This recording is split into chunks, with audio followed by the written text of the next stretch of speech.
Good evening. We're back with another episode of the Lord of the Rings LCG Progression Series, and tonight is a card review of the Sands of Harad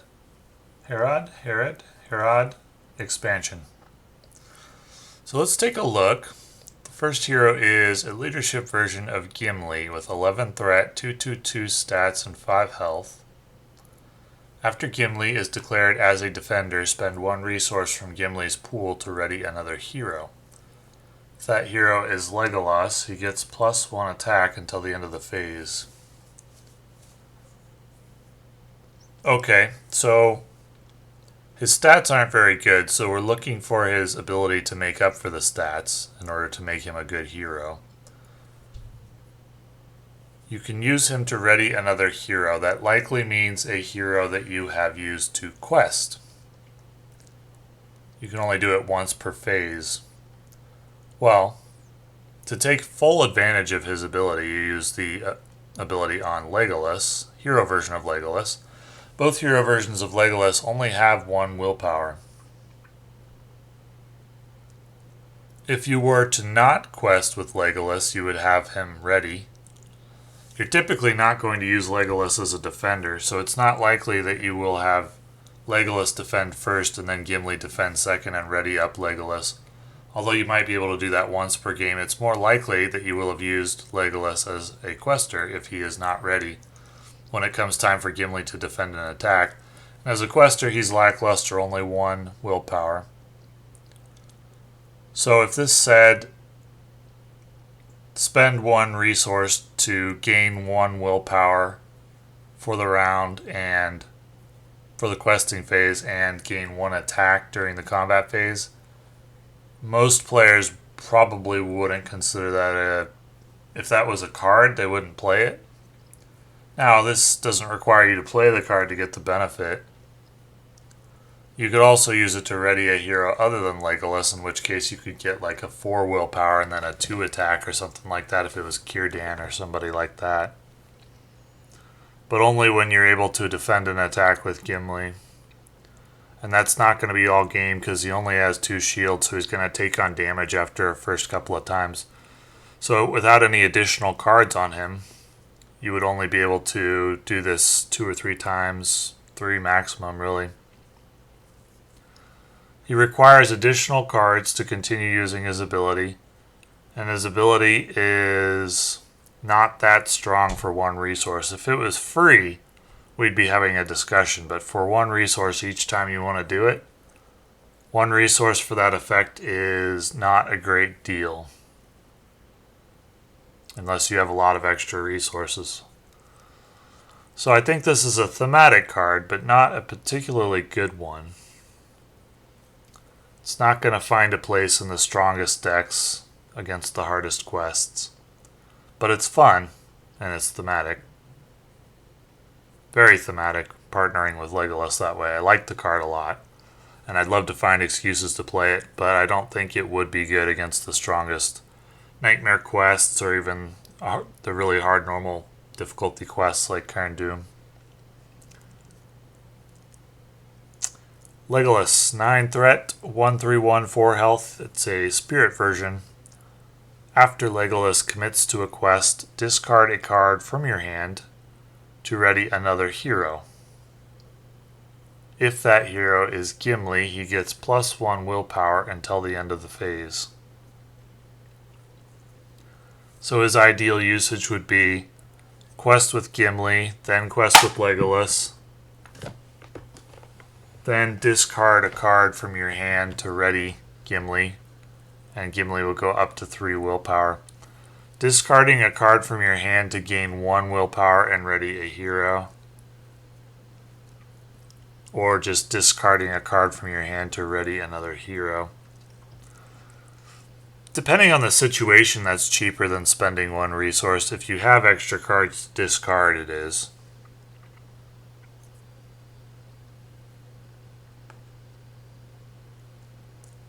If you don't have extra cards to discard, then this is quite expensive. So it depends on how your deck is built. Once again, it's a very thematic card, but not a particularly good one. 1/3/1 is you know, that's decent out of the Spirit Sphere, 3 attack.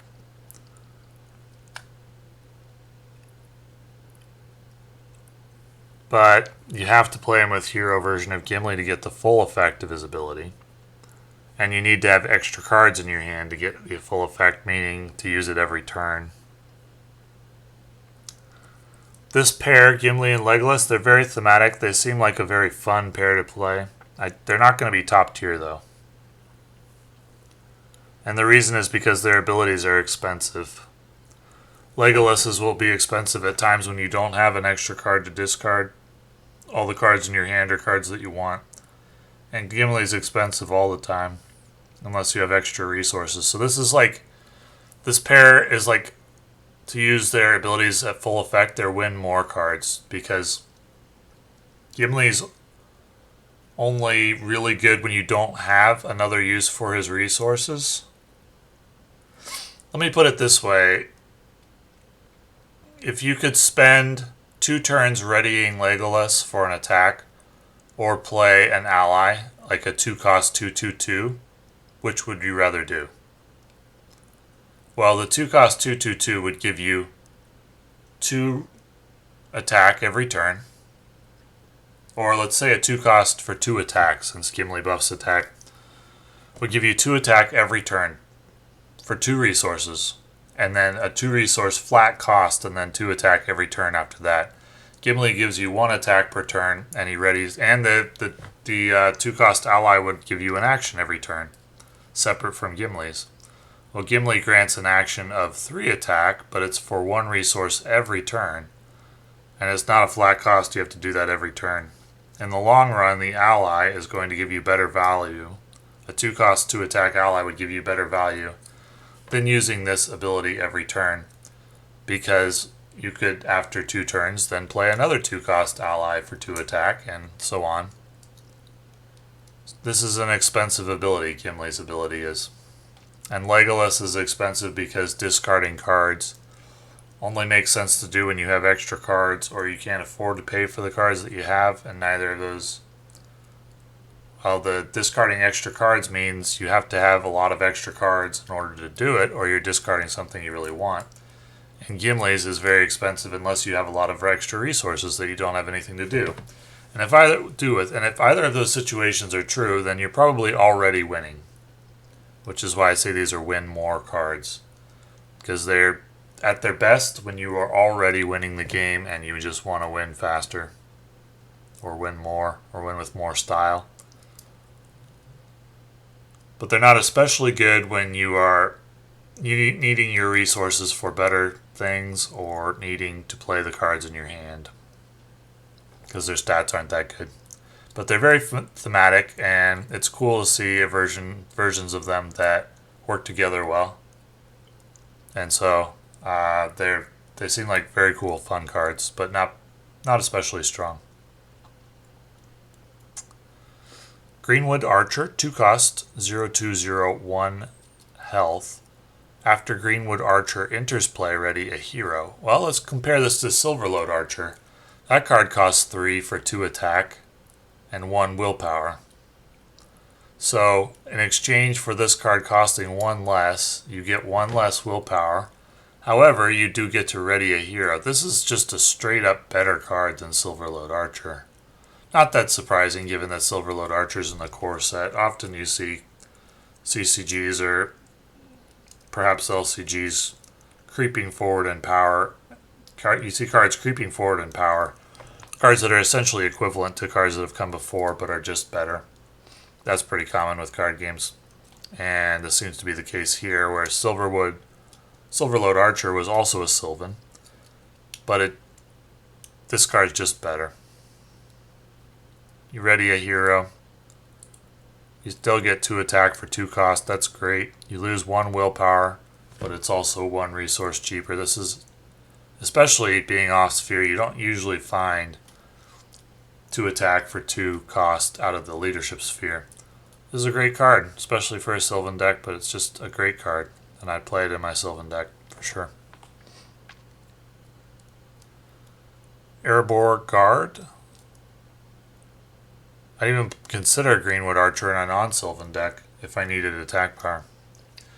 Erebor Guard, 4 cost, 0, 1, 2, 3 health. When you play Erebor Guard from your hand, discard the top 2 cards of your deck to reduce its cost by 2. So a 2 cost, 0, 1, 2, 3 health, potentially discarding something you need from your deck if you're playing a combo deck. Interesting. Well, typically from Spirit, you're not looking for shields. If you were playing an all-Spirit deck and you needed some defense, this is okay, but 2 shields isn't usually what you're looking for good defense. That would be 3 shields. Very interesting card. Like Greenwood Archer, it's off-sphere, but not terrible. I mean, Greenwood Archer is good. I wouldn't say Erebor Guard is good, but it's certainly not bad.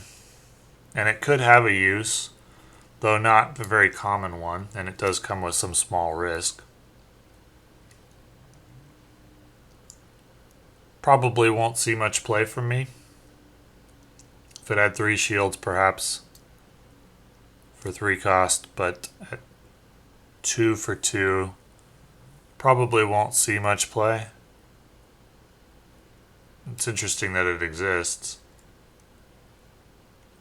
Could potentially see play in a dwarf deck, I suppose. I haven't run one of those in quite a long time. It's just that 2 shields isn't that useful. I've rarely looked at a minion or an ally with 2 shields and thought, yeah, I'll make use of that. 3 shields, yeah, because there's a lot of 3 attack enemies. That's the problem. And 3 attack enemies are going to go over the top of Erebor Guard.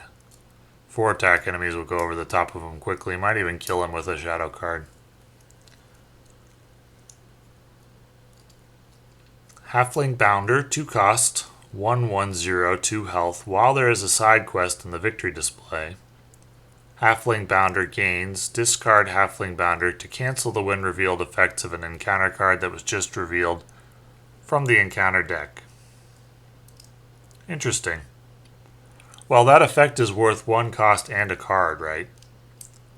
So for 1 cost, we get 1, 1, 0, 2 stats without the need for an additional card. That's pretty good. I think this is a pretty good card. While there's a side quest in the victory display. If you're playing lore and you're planning on doing side quests, and you have a need to cancel when revealed effects of encounter cards, it is a response, not an action. I guess it would never be an action, but it's a response. Yeah, that's pretty good. It's just as good as Test of Will, I think, out of the Spirit Sphere. So once again, the theme of this expansion seems to be cards that are off-sphere but are still pretty good.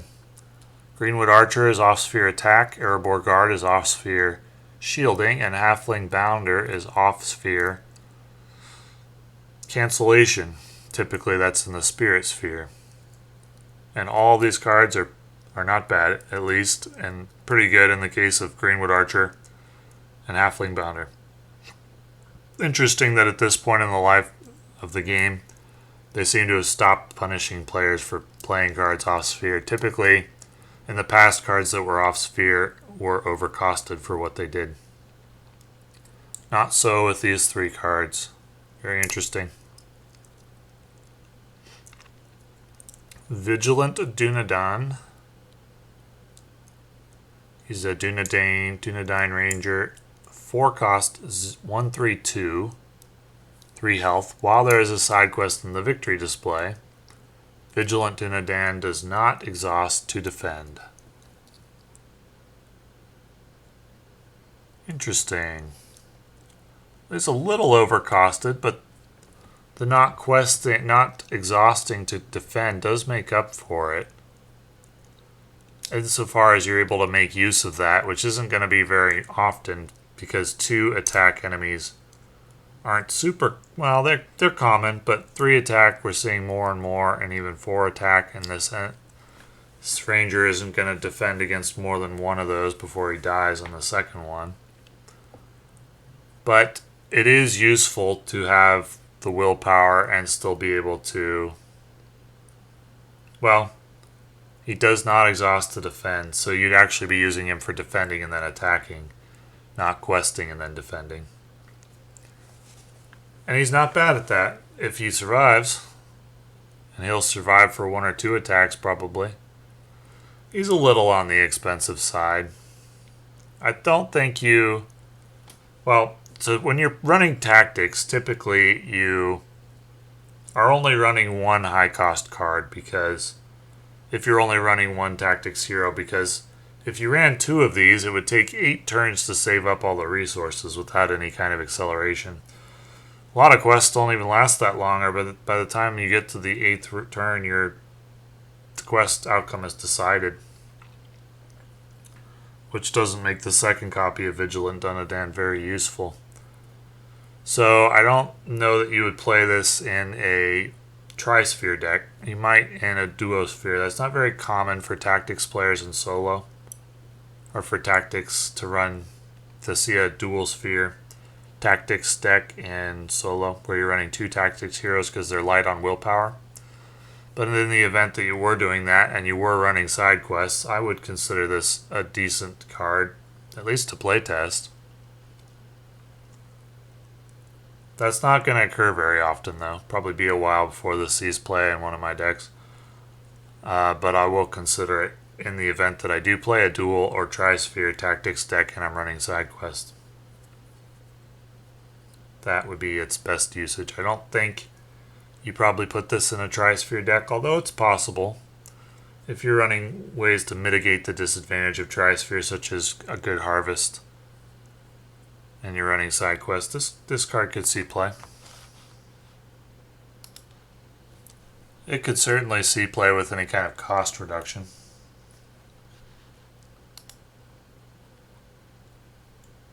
But I like this card a little bit. Yeah, definitely keep it in mind for, especially if we see more synergistic cards. I know there's at least, we've seen 2 now of these while there's a side quest in the victory display. So if we're able to build a deck to take advantage of multiple characters that can do this, yeah, that would make it more likely that this card would find a slot. So far, a little lackluster but fun heroes, and then pretty decent cards in this expansion. Unlikely Friendship, 0 cost, play only if you control a unique character with the Sylvan trait, and another unique character with the Dwarf trait. So we're going to see Legolas-Gimli partnership get better. Draw 1 card and add 1 resource to the resource pool of a hero you control. Well, if you're running Gimli and Legolas, I would definitely run this card too. It's strong enough for that. A little acceleration. I don't think it alone elevates them to top tier status. It's definitely a good card and a fun thematic Gimli Legolas deck, though. I would definitely run it. And it would be fun to play. I love the idea of teaming up heroes and benefiting from it. It's a specific effect, and this game has thus far kind of shied away from these really specific effects. I used to play Star Wars CCG, and that game did a ton of this, like super specific things, like even targeting specific cards by name. I haven't seen a lot of that in Lord of the Rings LCG, but I like this card for the fun thematic Gimli Legolas deck. I don't think it elevates them to top tier, though. Well Warned, 0 cost, play only if you control a unique character with the Noble trait, and another unique character with the Scout trait. Well, that also applies to Gimli and Legolas.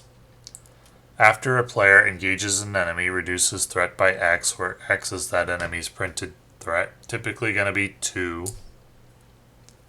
So 0 cost, you get access to a 0 cost, draw 1 card, add 1 resource, and a 0 cost, reduce threat by 2, possibly more in some cases. These cards are good, but not top tier. They don't elevate the deck. I'd include them in the Gimli Legolas thematic deck, and I'd enjoy playing them. But they don't elevate the deck to elite status, meaning will defeat hardest quests in the game. Dour-handed, 1 cost, deal X damage to an enemy engaged with you. X is the number of side quests in the victory display.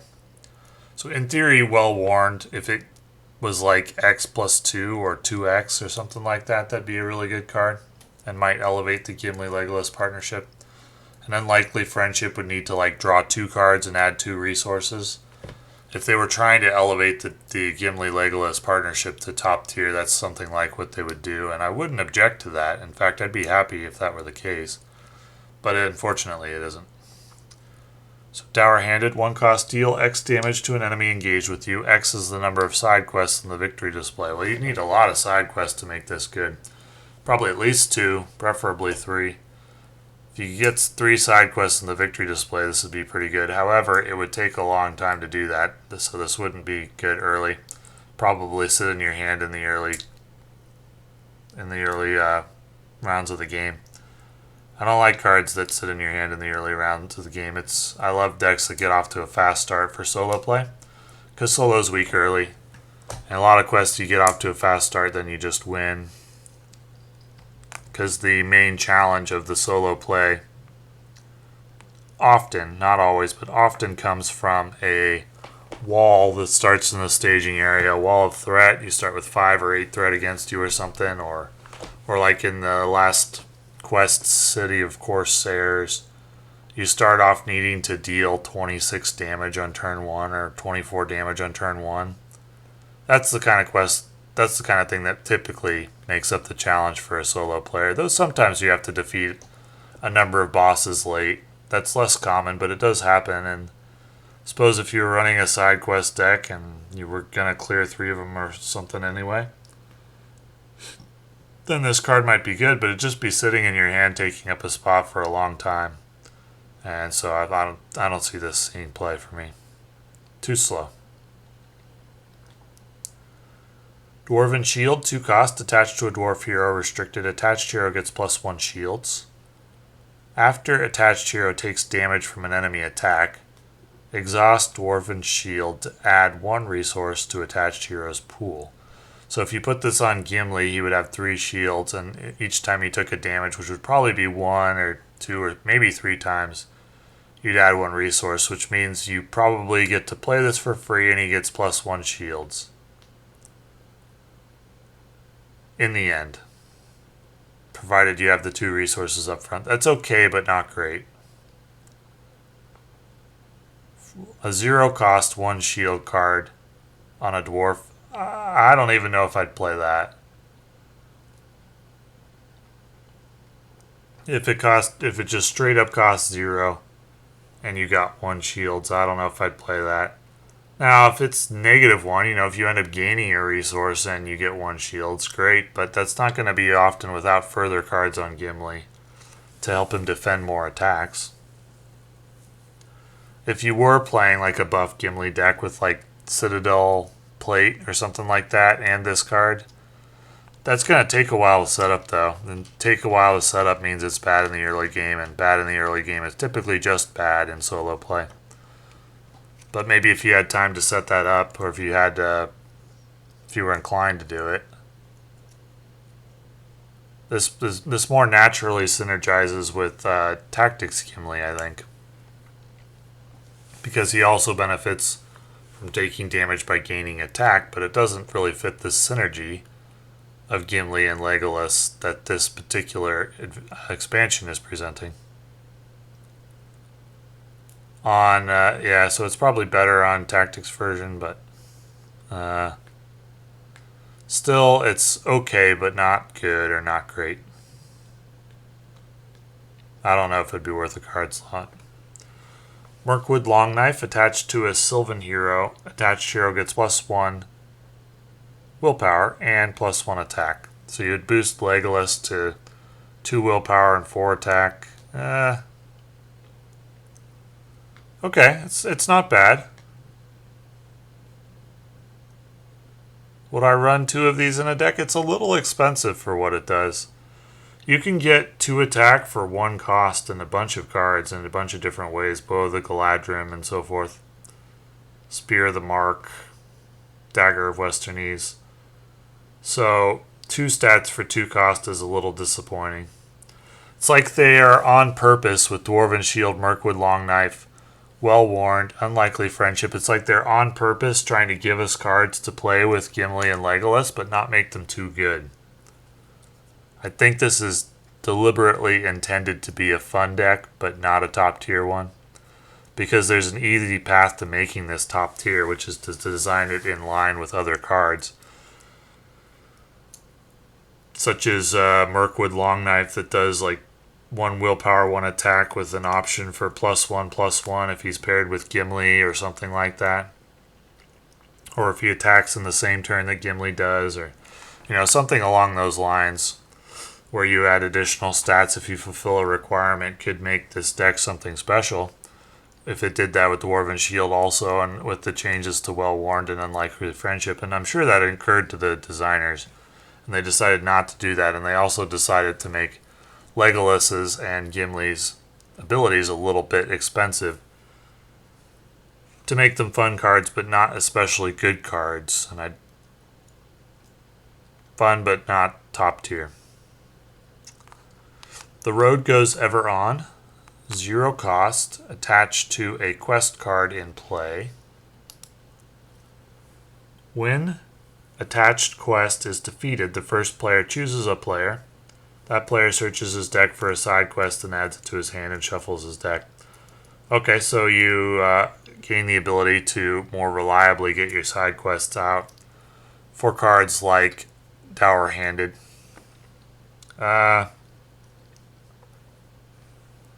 Reducing luck is a good thing. Depends on the strength of your side quests, really, and the design of your deck. It's kind of expensive to use a card slot for this. However, I understand its purpose, and I'm glad that it exists, because I'm always in favor of cards that reduce luck from the point of view of a deck designer. So this card might see play in a dedicated side quest deck, and a dedicated side quest deck might even be good if we see more cards like Halfling Bounder and Vigilant Dunedain. So definitely we'll keep that one in mind as a luck reducer should the side quest deck become good. The Storm Comes, 0 cost, takes 5 to complete. Limit 1 copy in the victory display. Okay, so you don't have to run just 1 per deck. That's interesting. Previous side quests we've had the restriction of only being able to run 1 per deck. Gather information, double back, scout ahead, all have been limited to 1 per deck. And now they're removing that restriction and saying just 1 per victory display, which means you can run 3 of these, which increases the likelihood that you'll draw them and makes it more reliable. Though the next ones will be dud unique cards, but even so, this greatly improves the power. This design greatly improves the playability of a side quest. While this quest is in the victory display, the first ally played by each player each round does not require a resource match. That's pretty good and opens up deck building possibilities. I like this card. Pretty good. I like this direction for side quests to go, where you're gaining more benefits by completing them, and they're more playable by removing the 1 per deck restriction. I like that. I like that a lot. Good design. Good direction for side quests to go. I didn't consider them very playable in solo play prior to this. This may change this design, especially if we see like a Spirit and or Leadership card that are of similar power to Halfling Bounder and Vigilant Dunedain that have this while there is a side quest in the victory display type of thing. Yeah, I like Storm Comes. Could have a place in some very powerful decks. I'm a fan of that card. Could be very powerful in the right circumstance. A big problem with Trisphere decks is inefficient usage of resources if you don't draw things in the right order. This helps even that out quite a bit, and can be relied on because you can play 3 copies of it. Yeah, I like this card. May even be the strongest card in the expansion. Though Greenwood Archer is certainly worth a look. And I like Halfling Bounder, and I like Vigilant Dunedain. They're close to top tier, if not top tier. Vigilant Dunedain may be top tier. Halfling Bounder may be top tier against the right quests. Greenwood Archer, very good in a Sylvan deck. Possibly just playing good. And Storm comes very strong. So we've got a very interesting expansion, a very fun expansion. Who would I recommend this expansion for? Well, thematic players for sure. 100% for thematic players. I think you'll really enjoy, if you're a thematic player, really enjoy playing Gimli and Legolas. I know I would in a thematic quest, and I just wouldn't enjoy it against the hardest quests in the game because I don't think I'd win, but I would really enjoy playing this as a themed deck against some milder quests, along with Unlikely Friendship and Well Worn. So thematic players, I think, will really enjoy this expansion. And in terms of hardcore players, the Storm Comes is probably going to be in some very, very good decks. And possibly Vigilant Dunedain and or Greenwood Archer should Sylvan's increase in power. So it's not a must-have. I definitely recommend this expansion for everyone. But if you're a thematic player, I think you really enjoy it. I know I would. And if you're of a mind to build a deck with featuring Storm Comes, and there may be some very cool decks that require that card to be played, then this expansion is worth a look for sure. But it's a little bit unsatisfying to buy an expansion for like a non-hero or ally card. When a must-have card is like an event or an attachment or a side quest, it kind of feels a little unsatisfying to buy just for that. But at least you'll get a fun Gimli Legolas deck out of it as well. So anyway, thanks for watching.